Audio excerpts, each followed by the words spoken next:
Okay, go for a take. Take 2. Action. Right, so obviously we've like worked together on Waterloo and that, but you got started on. Our method. I look a lot different. What? Bit of facial hair going on now. I love it. Any excuse to like grow it out. Can't say the same for mine at the minute, boys. It's getting there. It's getting there. It's atrocious. It's atrocious. We're men now. But yeah, obviously you started like as a child actor. So like, how old when you first started? I was 11, so I booked my first ever acting job on my 11th birthday. Oh wow. No way. And was that Butterfly? Or No, it was Lord of the Flies in the theatre. Cool. Okay. With a guy called Reuben Johnson. He's such a cool I guy. know Ruben. Yeah.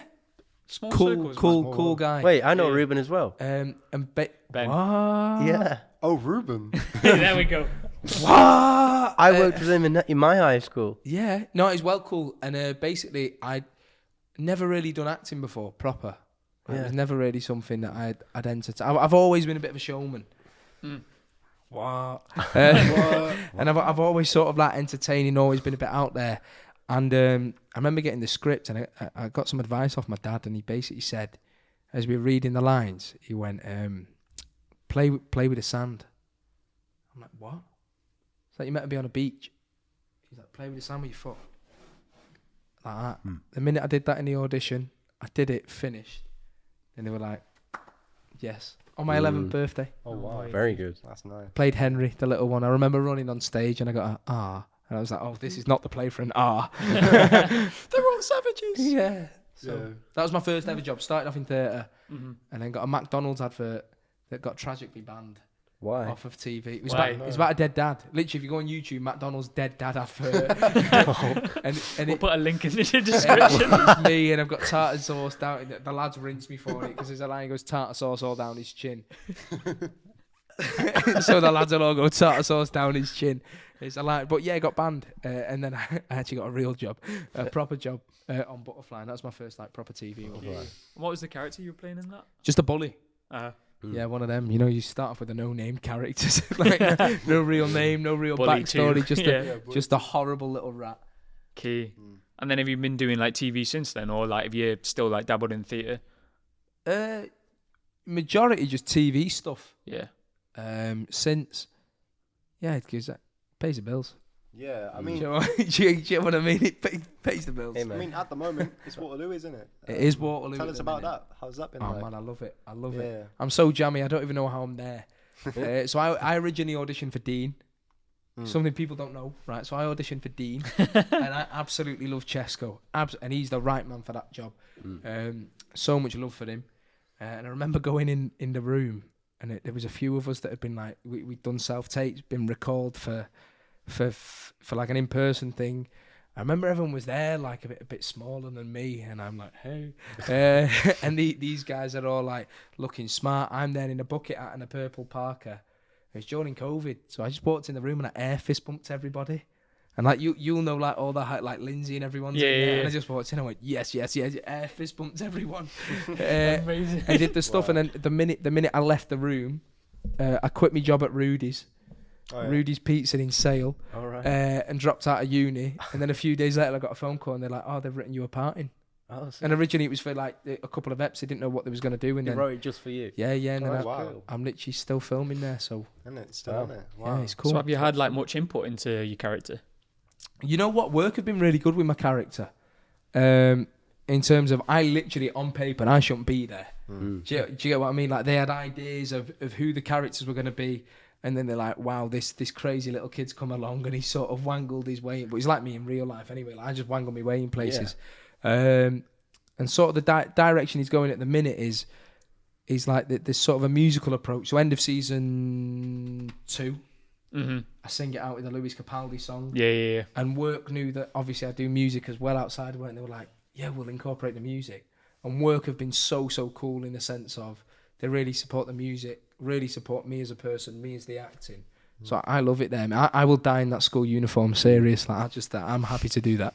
Just 42 and you're still a kid. Yeah, man. What's this guy doing in the This school? won't have grown anymore either. It's still at the same. Oh, man, yeah. Still haven't graduated yet. No. I'm still in the first year. Get behind. So what's like, with a show like that, what's your biggest challenge you found on that show? biggest challenge. Yeah. Waking up in the morning. Really? Mm. Early starts. I'm joking. I'm not really. My sort of approach to the creative side of things. I was speaking to Adam before, and Matt has obviously worked with me on set before. Mm-hmm. I can literally be. I ping with ADHD, man. I'm like the biggest. I should be an ambassador for ADHD. I'm like that all the time. Have you been diagnosed? Massively, brother. Oh, okay. Yeah, I did the clicker. I did the clicker test. you've and done that, everything. yeah? I've done that. Squares, triangles, what colours they were. I've I've done that. Yeah. Um, Did they do the book? no, just the clicker test. Oh, mate. man. And then a few questions, and they were like, "Wow, this boy's messed up." I'm joking. But I think in terms of that, massively getting. So I got diagnosed with ADHD really late. Yeah. So I'm quite academic in school. Did quite well with my grades and stuff like that.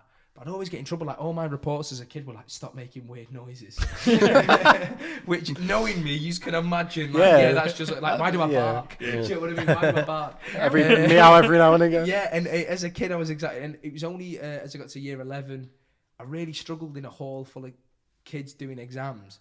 That they sort of rushed it through quite fast in terms of getting the diagnosis. The minute I had it, I was like, "Oh yeah, this is me. This is cool." I think that's really important, actually. Like, it's a weird thing, because I don't touch on the ADHD enough, because I do see it as a superpower, man. Yeah. Because I'm just all go all the time. Like, obviously, there's the downside of the minute you're down, I'm done with energy, can't be bothered doing anything.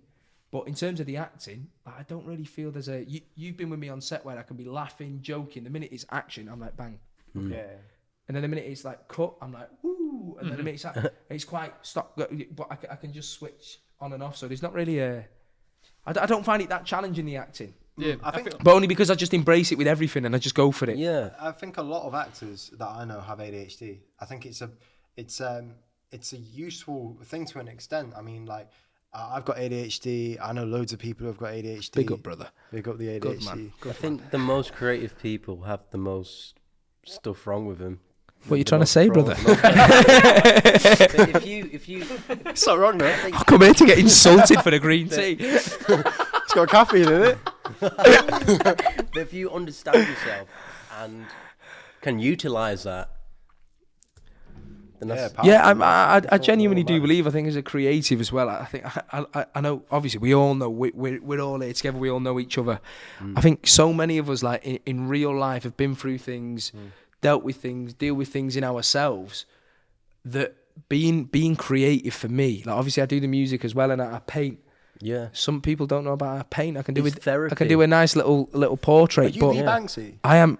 Shh, not on this podcast.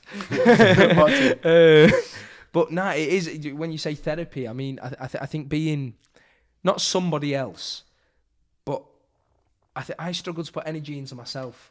Yeah. And because I'm just myself, and quite unapologetically, I'm me. I will be me. That's me. Get on with it. Whereas when you get to spend time on being somebody else, Allowing yourself be vulnerable. yeah, the release and being vulnerable with it, I find sort of cures all that for me. Yeah. So I don't see ADHD as a problem for me. Like, I see it as the I'm so glad I've got it. Yeah. Because I am a head case. You boys know me. 11 days out of 10, I'm like, woo!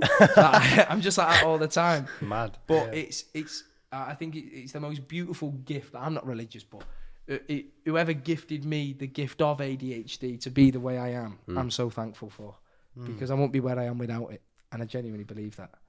Well, yeah, I think like Adam was saying in terms of challenges, like it gives you, I think acting gives you an outlet. It gives you something to focus on, and it gives you something to put your energy into. I feel like if you don't have something to put your energy into, it's very hard, and you can spiral quite quickly. Like with energy, like you can have loads of energy, then next minute you've got none, and you're like, oh, what? Like 10 minutes ago I was all over the place, and now I'm on my sofa and I can't even get up. Massively. Like it's interesting, but I feel like all these problems are so useful as actors to have, because they give you elements of yourself which you can put into your craft and hone, which gives you the edge on yourself. Really, it helps you understand yourself better. Yeah. Helps you understand yourself, helps you understand your characters, other people. I think everyone's got something wrong with them. Just you, mate. But if you've just got to know yourself and know how to navigate that. And the choice of words is interesting as well, because like there's nothing, let's say, wrong.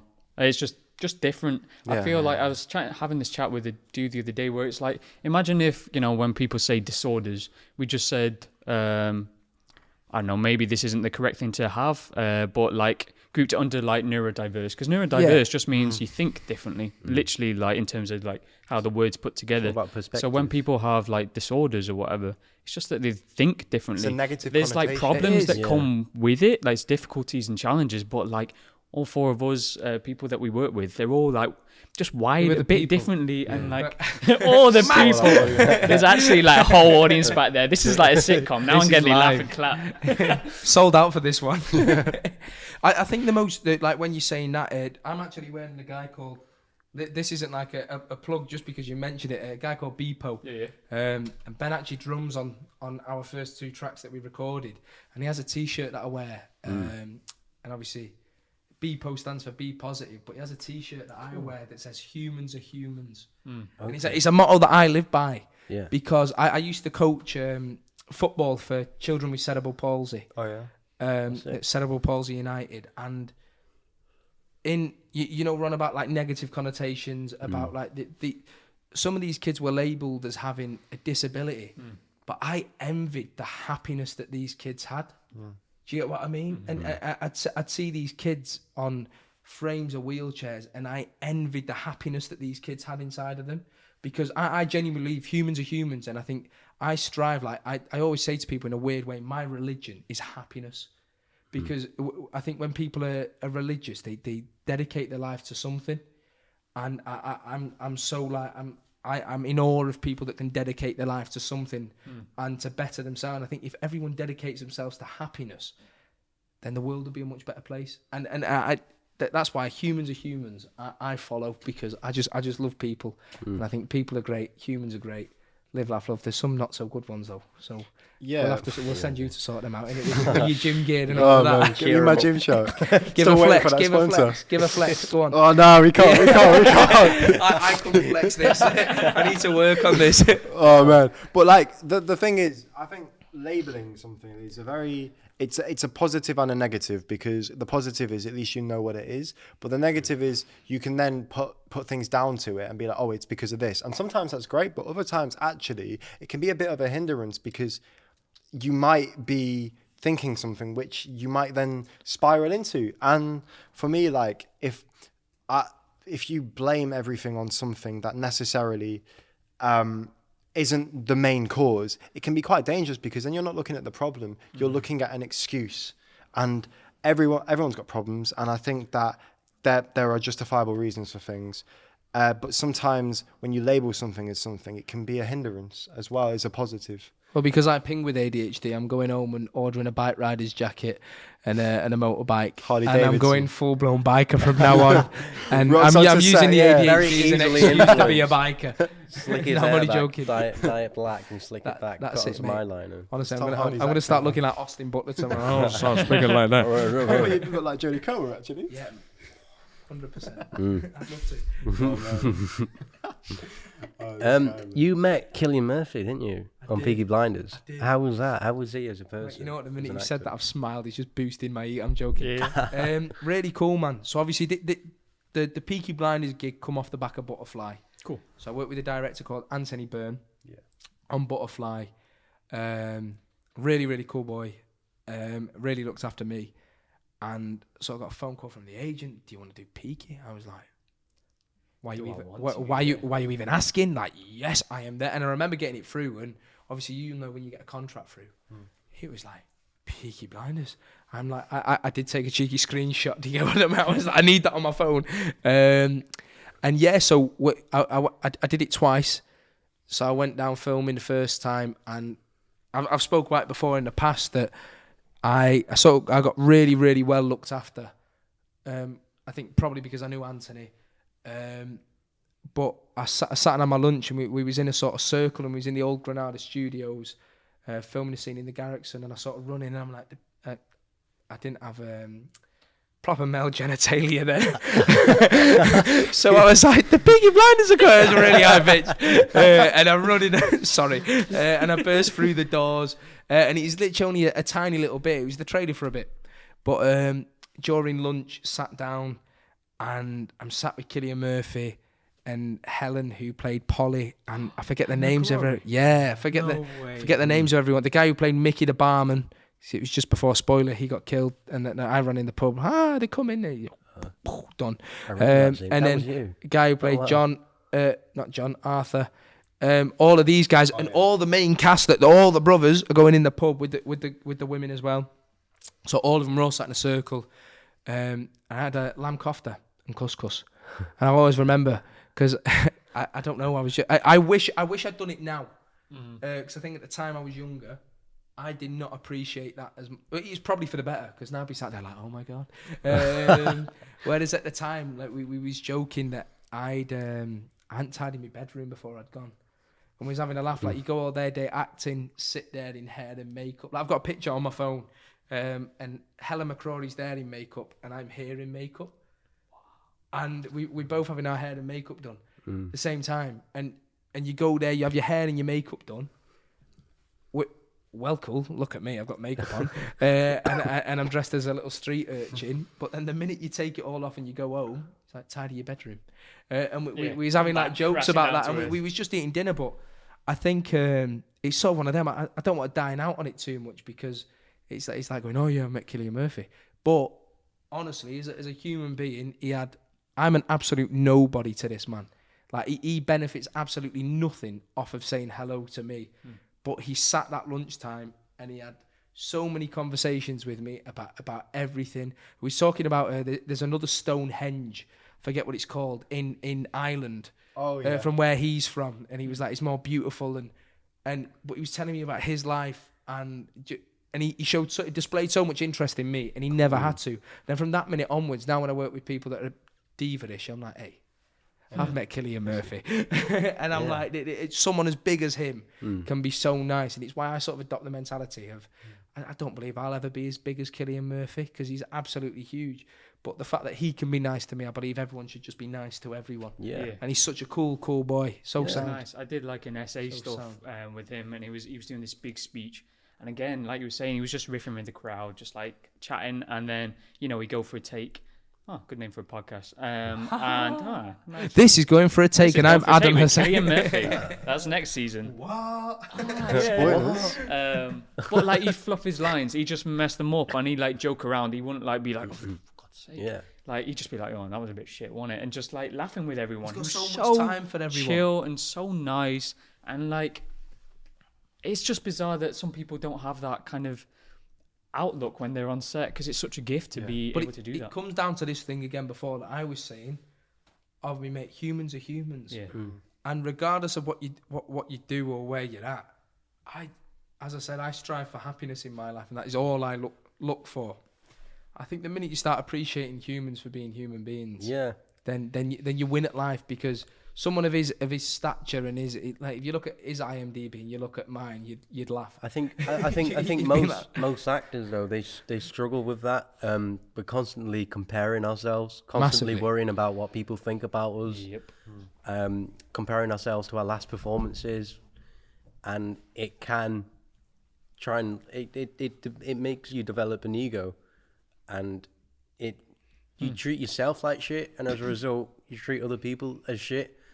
And that's a constant battle, I think, in most people. Yeah, the happiest people treat the other people with the most respect, I've found. The people that are content with themselves. I also think the saddest people, though, in that respect, like my favourite actor growing up was Robin Williams. I knew you were going to say that. And he has one of my... We was literally discussing before about quotes and stuff, because I love watching your clips where you talk about quotes, brother. I've got to say on the podcast about... I absolutely... I honestly, it makes my day in ways you will never imagine. I don't want to remember. No, you don't. But he has a quote where he sort of says, like, he doesn't know, I forget it, something about like, he doesn't know how much of an impact he's had in this life, but he knows he's made a few people smile.